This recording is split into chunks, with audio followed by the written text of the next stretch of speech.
好啦，今日我哋繼續同 Miss Four 咧去探討下唔同嘅直資私立學校。嚟緊我哋要講咧就係德望學校。呢間學校咧，可能對於咁多位家長嚟講咧係比較神秘，因為佢每年咧對外收生咧真係唔多位嘅。但係佢係一間好好嘅學校，佢嘅中學啦、聯繫中學啦，佢嘅公開試成績咧當然係非常之標炳啦，可以話係全港 Top Five、Top Ten 嘅一間神校嚟嘅。咁好啦，Miss Fong，我哋不如講解下依間學校，簡單介紹下，同埋佢哋嘅面試有啲咩，會考啲咩啊？有啲咩 tips 俾翻我哋嘅家長？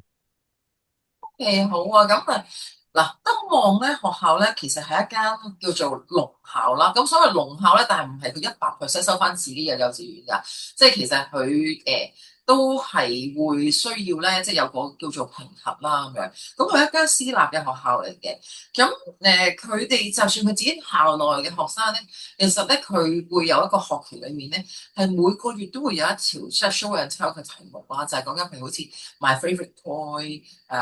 各樣嘢啦，咁都要咧去 present 一個題目。咁去到翻嚟咧，佢都會咧去做一個總嘅評核咁樣啦。咁所以我哋都好多學生咧，都係 good hope 嘅幼稚園咧，佢哋都報讀我哋嘅一啲叫 Trinity 嘅 communication skills 嘅堂啦。咁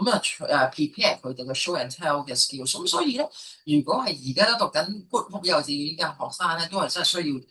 即係早啲去預備，因為 show and tell 嘅 skill 就唔係一時三刻可以做得到嘅。不過呢個都好重要咯，好睇重咯學校。咁同埋呢間學校咧都係以英文為主。咁其實佢哋咧，無論佢哋早會就算早會祈禱咧，係全英嘅。我試過一次去咗佢哋學校裏面做義工啦，咁睇到佢哋成個早會嗰樣嘢，咁全部都英文嚟㗎。咁所以英文能力就都要非常之強。咁佢哋嘅成績係確實好唔錯嘅。譬如好似咁多年裏面咧，其實佢有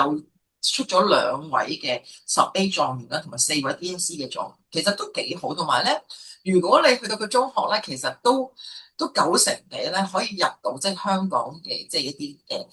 好出名嘅大學，其實都唔錯。咁當然啦，各方面嘅能力都要非常之好啦。咁除咗能力之外咧，其實佢哋都會有，譬如佢哋會有普教中啦，又亦都有啲粵教中嘅，咁樣睇唔同嘅級別啦，去用一啲中文方面睇下普通話定係廣東話咁樣嘅。咁亦都佢哋咧喺唔同嘅即係除咗學術嘅成就之外咧，佢哋嘅音樂啊，佢哋嘅演藝啊，或者係啲體育嘅方面咧，而家都係非常之出眾嘅。咁小朋友咧，基本上都係即係啲其實好佢哋出面係好溫文爾雅，但係其實佢入邊咧就非常之有內涵噶嘛，好 presentable 嘅。所以呢個係我上一次真係親身地去經驗咗，佢哋由1000人喺個 hall 裏面咧。嗰個成件事裏面，我覺得係做得好好，即係佢哋會係好斯文，但係佢哋亦都會好主動去同你傾偈啊，個人嘅其實幾好嘅。咁都會啦，其實佢哋都有即係譬如德望學校幼稚園自己升翻做小學嘅話咧，整體咧都可能即係大約70% 度。咁有啲其實出面都係對外收生啦咁樣。咁呢個就係佢哋嗰個方向咁樣。咁譬如都我哋都今屆嘅學生啦，都即係 good hope 都 in 咗㗎啦，咁樣咯，係啊。嗯，明白。咁我想問下，你覺得咩性格嘅小朋友去適合報讀呢間學校？佢會即係嚟緊嘅小學一嘅，即係如果入咗去，佢會開心，覺得呢間學校好適合佢啊？嗯，咁呢間學校咧，其實首先個語言嘅環境咧都要非常之好，即係譬如小朋友本身，尤其是英文啦，真係要非常之強嘅。咁個性格方面咧，其實都頭先都講過略略，就係其實佢外表真係要斯斯文文，或者要即係可能好聽指令嘅個嘢，但係入邊咧其實都係內裏面有好多內涵，佢嘅 show and tell 各方面嘅學術能力咧，都係要非常之高嘅，同埋譬如佢哋嘅。社交啦，佢哋之間嘅社交能力啦，佢哋嘅服從性有時覺得好似服從性就係佢點樣可以聽到學校一啲譬如循規蹈矩少少嘅呢間學校比起其他啲，嗯咁呢個就所以變咗你見到啲學生咧外表都係好溫文啊，好有禮貌啊！我記得上次我去嗰時咧就係、我做義工嘅話，佢好想做一樣嘢，但係咧佢會問咗你先，佢唔會立即嗯行過嚟。譬如我上次帶咗我隻狗去做一個義工，咁佢咧。好想掂我隻狗嘅，其實真係好想摸佢，圍住晒咁樣。但係咧佢咧會佢行埋你之前咧，佢會同你講啊，我可唔可以咁樣做啊咁樣？咁最 impressive 咧，我收到我喺嗰、個即係我做 guest speaker 要同我隻狗一齊做一個presentation 啦，即係當係 presentation 啦。咁中間咧小朋友一聽啦，我發覺咧佢突然間佢有個學生咧係由個老師帶過嚟，係一個我諗啱啱小一到嘅啫。佢係無啦啦喺呢一個聚會裏面咧，佢咧畫咗我成件事上面就係畫咗我隻狗同埋我啦。佢就行過嚟，咁由老師帶佢過嚟嘅。咦我想送啲禮物俾我隻狗咁樣。我話送咩嘢？原來就畫咗幅畫。所以你可想而知佢哋 presentation skill 有幾強啫。佢哋就算喺度聽緊嘢咧，都係可以畫到一幅畫出嚟咧，present 俾你用佢自己嘅，即係雖然外表斯斯文文咁，但係咧，哇！咦入邊好有火熱嘅，好熱情，佢就送咗俾我，我真係覺得我好好深印象嘅，同埋本身校長咧都係好有愛，老師都係好有愛，佢哋啲小朋友係唔需要咧用一個哇千二人喺個 hall 裏面，我需要話點點點點，或者你哋喂唔好嘈啊，靜啲啊，乜唔需要嘅。千二人嘅 hall 咧都係可以好文靜、好乖咧，而咧佢哋又可以收放自然，即係呢個真係我覺得校長或者老師，我真係要俾一個好好嘅 credit 佢哋，真係好強勁呢間學校真係。明白，我想問一問 Miss Fong，你覺得依間德望小學咧，佢哋會唔會話整體嘅學術氣氛係非常之強啊？因為佢哋嘅成績非常之好啦，咁會唔會佢哋係好搶好多功課、好傳統式嘅一個教學，但係還是你覺得係都係有活動教學咁等等咧？因為其實咧，呢間學校真係需要各方面嘅能力啦，包括學術啦，各方面能力啦，各方面嘅即係頭先講啦，都有啲 presentation skill 各樣方面。所以其實你話搶唔搶，其實一定佢會有個要求。即係如果冇要求嘅話，佢唔會話佢啲成績 DSE 會咁好嗰樣嘢。咁所以大家都需要好好地預備，就預備咗個心情啊，話都確實係唔係容易咯，應該咁講係啦，唔係容易嘅咁樣嚇。咁就算你譬如好似我聽過啦，佢哋啲小朋友講過，佢話啊，如果需要即係入去校長室，因為咧校長室係一個動物園嚟嘅，咁你需要入校長室咧去探下啲動物咧，你係需要用英文寫封信嘅，咁你就要諗下。佢係咪真係學術好長啊？即係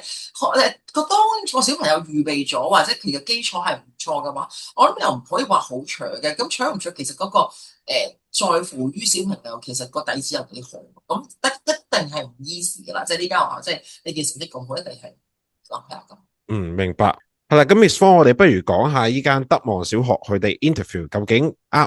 之前會考啲咩啊？有冇啲咩面試嘅題型可以講解下咁啊？整體上面咧，其實你預咗咧，其實佢哋學術都要一定良好嘅底子，你先會俾到呢間學校收去。因為佢哋都頭先講啦，除佢哋要真係要內裏面有好多內涵啊嘛。其實佢哋係好有一個好嘅叫做學習嘅動機。咁佢學術裏面要一定嘅，即係你入親去之前咧，你一定要好好咁。當然你要具備啦，所有嘅譬如頭先講嘅軟技巧 presentation skills 都需要嘅咁樣咯，即係唔係單單學術啦。譬如佢哋即係佢好似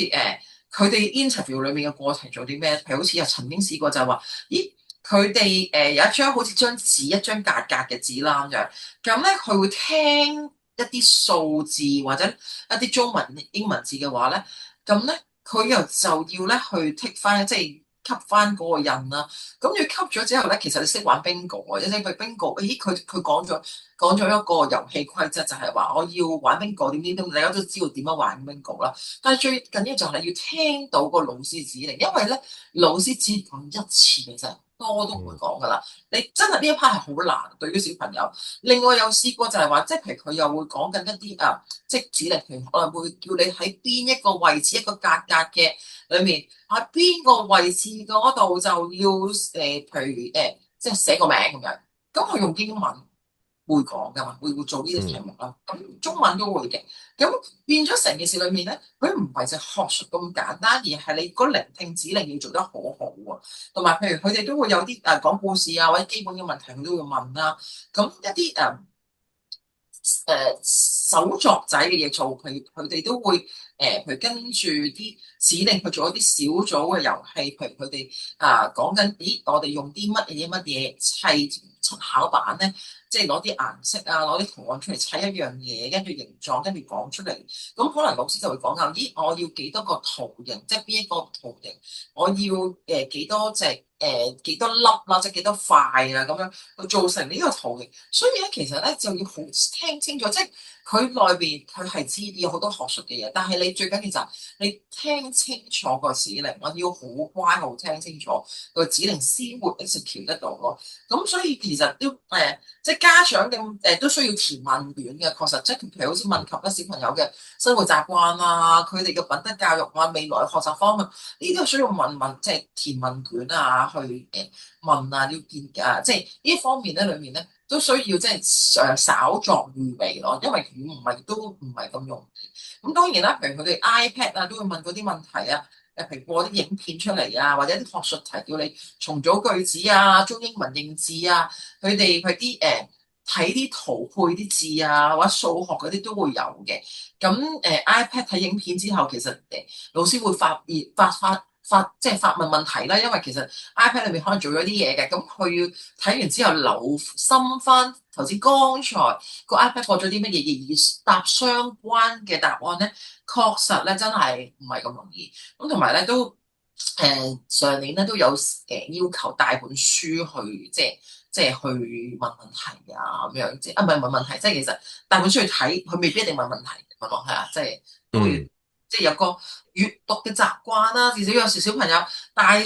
即係我都想講下，有啲小朋友咧其實唔係好着重閱讀咁，但係好多學校咧確實閱讀都係需要一個好好嘅良好習慣，至少就要培養。咁呢間學校都係需要嘅，咁所以帶本書落去，無論佢問問題唔問問題都好啦。咁小朋友咧係真係要需要閱讀嘅，咁閱讀咧就唔係揭書啦。我哋之前都有講過啊，你揭書嗯。讀係兩次。